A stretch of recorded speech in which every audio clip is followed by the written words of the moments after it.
porque ela não sofre de escassez. Agora, isso é um problema. Como é que eu controlo a ideia? Como é que eu faço a ideia virar um bem escasso? Negando o seu acesso. E é para controlar o acesso que se precisa desenhar arquiteturas de rede que facilitem esse controle. E essa arquitetura de rede não facilita o controle. Quem usa um protocolo chamado BitTorrent consegue compartilhar códigos e bens materiais e informações com muita velocidade. Quem usa o GNU-Tela pode compartilhar filmes, músicas, software com muita velocidade. Por quê? O BitTorrent tem vários clientes. Se você usar o LimeWire, o que você faz? Você, à medida que você está baixando um código de um software, do Ubuntu ou de qualquer outro, à medida que você está baixando esse código, ele abre um arquivo dentro da sua máquina .torrent e imediatamente ele disponibiliza esse código. Então você passa a ser um doador na rede. E quanto mais gente entrar usando o protocolo BitTorrent, mais rápida fica a rede. Ou seja, esse método, essa ideia de arquitetura peer-to-peer descentralizada é tudo que eles não querem. Por quê? Porque tem uma contradição fundamental no capitalismo informacional. Nunca nós tivemos tanta possibilidade de explorar o conhecimento e transferir bens e materiais. Nunca foi tão fácil você transferir informações, bens culturais e conhecimento. E ao mesmo tempo, nunca nós assistimos uma grande alargamento ou expansão das legislações e do aparato jurídico de proibição do compartilhamento. Veja bem, só para você ter uma ideia, a legislação norte-americana de proteção de copyright, nos últimos anos, ela aumentou em mais de 50 anos a proteção de um bem, uma obra, uma ideia e um software.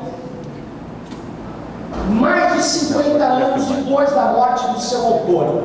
Então, você veja, tudo isso é dito, tudo isso é defendido para inspirar a criatividade. Agora veja, você vai proteger um texto, aí você protege esse texto, no caso dos Estados Unidos, 95 anos após a morte do autor. Mas vem cá, 95 anos para ele cair no domínio público. Por quê? A quem você está defendendo? Ah, a criatividade do autor, mas o autor já está morto.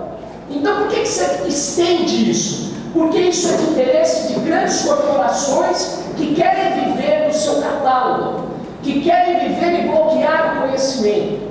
Então sabe o que acontece?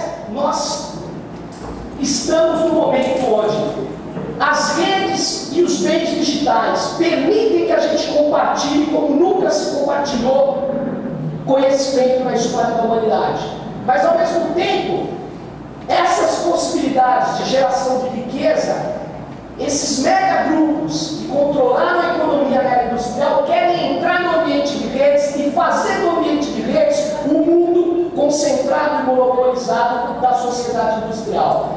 E uma das interfaces desse conflito é, praticamente, ela está nos fluxos de telecomunicações. Ou seja, nós temos possibilidades democratizantes das tecnologias digitais, ao mesmo tempo, nós temos um marco regulatório arcaico, e eu vou dizer a vocês, retrógrado das telecomunicações brasileiras. Aí você vai dizer assim, mas como assim? O enorme potencial de rádios inteligentes, de redes de comunicação virais, que centralizam o controle, a transmissão e recepção de informações, é vista como uma ameaça às estruturas de poder comunicacional. Só dá um número do Vinícius Lima: 49 deputados, 28 senadores são concessionários de emissoras de rádio e TV. Aí alguns dizem, mas então a gente tem que tirar a decisão do Congresso Nacional de dar concessões ou estruturar legislações de telecomunicação e passar para empresas. Mas vem cá, todas as distorções e aberrações da mídia eletrônica brasileira, elas germinam elas acabam nessa questão. Os meios de comunicação não podem estar nas mãos do poder político. Isso todo mundo hoje acha. Mas vai estar nas mãos do poder econômico? Será? Não é melhor a gente ter uma alternativa intermediária a isso? A censura privada das corporações de comunicação não é tão ruim quanto uma censura de um ditador que domina o país? Quem é que domina hoje determinados veículos de comunicação e diz o que você pode falar, o que você pode ouvir? Então qual é a saída? A saída, eu acho que ela vem sendo trabalhada há muito tempo pela humanidade.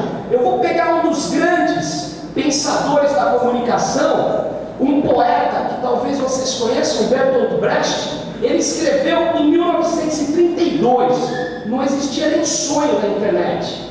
A radiodifusão, disse o Brecht, há de ser transformada de aparelho de distribuição em aparelho de comunicação. Atenção nesse ponto. Ele não acredita que quando só um pode falar, isso é comunicação. Ele chama isso de distribuição, de aparelho de distribuição de mensagens. Comunicação seria o que ele diz. A radiodifusão poderia ser o mais fantástico meio de comunicação imaginável na vida pública, um imenso sistema de canalização. Quer dizer, isso se não somente fosse capaz de emitir, como também de receber, em outras palavras, se conseguisse que o ouvinte não se limitasse a escutar, mas também falasse, não ficasse isolado, mas relacionado.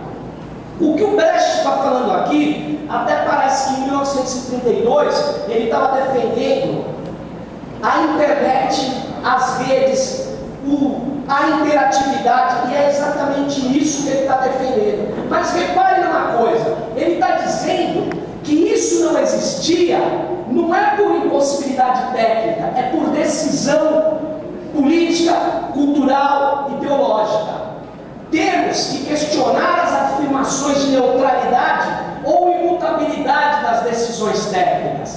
É preciso, então, questionar a governança, o jeito que a gente usa o espectro radioelétrico e as telecomunicações, o modo como estamos ocupando o espectro das telecomunicações. Mas vem cá, o que é esse espectro radioelétrico? Esse espectro é o conjunto de frequências que permitem a propagação das ondas eletromagnéticas. O uso dessas frequências, elas são padronizados por organismos como a União Internacional de Telecomunicação e, no caso brasileiro, pela Anatel. Existe outra alternativa à ocupação do espectro como nós conhecemos? Existe. Existe o Open Spectrum. O Open Spectrum, também conhecido como espectro livre, ele é um movimento que defende a disponibilidade do espectro de radiofrequências para todos. Defende que o espectro radioelétrico é um bem comum e precisa ser desprivatizado e ter seu uso e ocupação desconcentrado. O movimento do Open Spectrum propõe um futuro onde o espectro seja compartilhado usando os protocolos da internet para viabilizar a comunicação, usando equipamentos inteligentes que encontrem os melhores níveis de energia e frequência para as transmissões. Hoje é possível, por exemplo, ampliar as áreas do espectro sem a necessidade de licenciamento e concessões. A Anatel até tem uma legislação de radiocomunicação de radiação restrita, aquela que permite que você use um controle remoto, seja para um carrinho que você está brincando, seja para a televisão, aquela que permite o